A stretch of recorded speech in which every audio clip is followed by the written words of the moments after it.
अस्सलाम वालेकुम चचा, कहाँ हुआ है? अल्हम्दुलिल्लाह, आप कैसा है? अल्हम्दुलिल्लाह अच्छा है। वो ये बेचा बिसी कैसे चल रहा है आपका? अभी बेचा बेची तो कम चल रहा है। ईद का आदमी ने बाजार सौदा करी, कपड़ा लत्ता मायना फ्रेश, और ईद का कुर्बानियां सामने अभी अपने फ्रिज खाली कर रहा।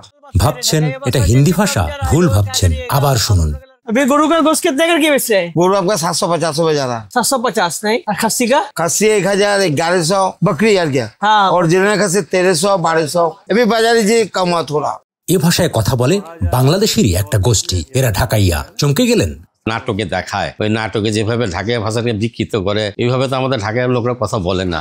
আপনি আইসস, গেছস, খাইছস, যাবি, এই ধরনের কথা বলে না। আমরা বলি তুমি যাওগে, তুমি খাওগে, কাহা গায়ে আছো, মানে তুমি কোথায় গেছিলা, তুমি খাবে না, তুমি খাওগে নি, আর দুপুর का खाना टाइम हो गया, तुम कहाँ चलो, खाना खा के जाओ, দুপুরের সময় হয়ে গেছে, খাওয়ার সময় লাঞ্চ, তুমি এখন বাইরে যাও কেন, তুমি এখন দুপুরে খাওয়া খেয়ে তারপর যাও। এভাবে আমরা ঢাকাইয়ার কথা বলি। অর্থাৎ এই ভাষাটা কিন্তু সেই পুরাতন মোগল আমলের হিন্দুস্তানি ভাষারই একটা পরিবর্তিত ডায়ালেক্ট বা উপভাষা। এবং এই বিষয়ে আমাদের ঢাকাই অন দা মুভে হাফিজা খাতুন বলেছেন যে এটা হিন্দুস্তানি ভাষা, বা কানিজি বাতুলও বলেছেন যে ঢাকায় ব্যাপক হারে বাজারে চলতো লিঙ্গুয়া ফ্রাঙ্কা হিসেবে হিন্দুস্তানি ভাষা। বা আমাদের ঢাকার উপরে বেশ কিছু বই আছে যার হাসিম সুফি, উনারও বক্তব্য হচ্ছে এই ভাষাটা একসময় হিন্দুস্তানি ভাষাই ছিল, এখন সেটা পরিবর্তিত উপভাষা। অথবা বাংলাদেশের অন্যতম ঐতিহাসিক বা ইতিহাসবিদ শরীফুদ্দীন আহমেদও উনার বইয়ে বলেছেন যে পুরান ঢাকায় প্রচলিত যে ভাষাটা, সেই ভাষাটা ছিল প্রথমে হিন্দুস্তানি ভাষা। এবং আমরাও এটা বুঝি যে এটা হচ্ছে হিন্দুস্তানি ভাষারই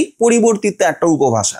তাহলে যে ঢাকাইয়া ভাষা নাটক সিনেমায় পরিচিতি পেয়েছে, সেটার উৎপত্তি কোথা থেকে? টিভিতে যেগুলো নাটকে দেখায় এগুলা ভাষাটা হয়েছে কি, ঢাকা শহরে আদি ঢাকাইয়া যারা, এরা না, হয়তো 20 বছর 50 বছর বা 100 বছর ধরে ঢাকায় বাপে জন্ম নিছে বা দাদা জন্ম নিছে, ঢাকাইয়া হয়ে গেল, কিন্তু পূর্বপুরুষ হলো অন্য জায়গা, হয়তো নোয়াখালী, চিটাগাং, এক একটা। তো এইগুলা ওরা এগুলা বলে বইলা, এখন এগুলা আমাদের উপরে বলতেছে যে এটা আমরা বলি। আমাদের ভাষা এটা না, আমাদের ঢাকা ছিল সীমিত ছোট্ট পরিসরে। আমি আমার যে বাসায় থাকি, আমার বাসাটা হলো 420 বছরে, বুড়িগঙ্গা নদীর সাথেই। ঢাকা বলতে তো তখন ফুলবাড়িয়ার পরে ঢাকা ছিল না, পাকিস্তানের পরে গিয়া আপনার আস্তে আস্তে বড় হয়েছে। তারপর আপনার সংসদ ভবন গেছে, এটা আইয়ুব খানের প্ল্যান। যখন এই যে নবাবরা আসলো, এরপরে গিয়ে এরা আবার কিছু সংমিশ্রণ হয়েছে ভাষাটা, কিন্তু অরিজিনালি ভাষা আপনার আমাদের ঢাকা যেটা, এটা 1600 দর্শনে। আরেকজন সেদিন শুনলাম চকবাজার মসজিদে 2000 বছর আগের আমাদের ঢাকার ইতিহাস।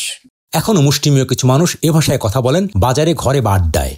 भाई तो बहुत है, बिना आगे का नहीं, मैं तो बाड़ी का ही नहीं, मेरा बेटा का नहीं, दांत का डॉक्टर को देखा के ऊपर करता है, आपको दे दिएगा। हारून भाई को दिया तो आगे, हारून भाई का फोटो देखे नहीं। আমরা বলি সুবেশ, সুবে মানে সকাল, রাত বলি। আপনারা যেমন রাত্র বলেন, আমরা রাত को खाना खाओगे नहीं, रात को बाहर जाइयो मत, रात को रास्ता घाट के दिन काल अच्छा नहीं, বেশি আড্ডা উড্ডা মারিও মত, বাড়ি में চলে যাও, বাড়ি में आके পড়ালেখা করো, उसके बाद सो जाओ। এটাকে আমরা ঢাকাইয়া ভাষা বলি। এইভাবে এইটা চেঞ্জ হয়ে গেল কেন? যেমন আমাদের আগে ঢাকাইয়া ভাষা বলতে অনেকে সংকোচ বোধ করতো, বাইরে গেলে মনে করেন ঢাকাইয়া ভাষার কথা বলার মতো লোক পাইতো না, এই জন্য একটু সংকোচ আসছে, একটু জড়তা আসতো। এখন মনে করেন যে আস্তে আস্তে ঢাকাইয়া, যেমন আমাদের বাংলাদেশের মধ্যে বরিশাল কমিটি, বরিশাল ইটি আছে, সিলেট আছে, নোয়াখালী আছে, সমিতিগুলা, তা আমাদের ঢাকা সমিতিও আছে। তো এখন ছেলে পেলে যারা বড় হয়েছে, মনে করেন তারা ঢাকাই ভাষা কথা বলতে চায় না। যেমন আমরা বাপ মা যারা আছে, ভাই বোন আছে, আমরা বলি। যারা পুরাতন, যারা এখন নিউ জেনারেশন আছে, এরা অনেক ক্ষেত্রে ওরা শুনতে শুনতে বুঝতে পারে কিন্তু বলতে পারে না। তো এখন দেখেন হিন্দি ছবি দেখে অনেকে কিন্তু হিন্দি কথাও বলতে পারে। আমাদের ভাষাটা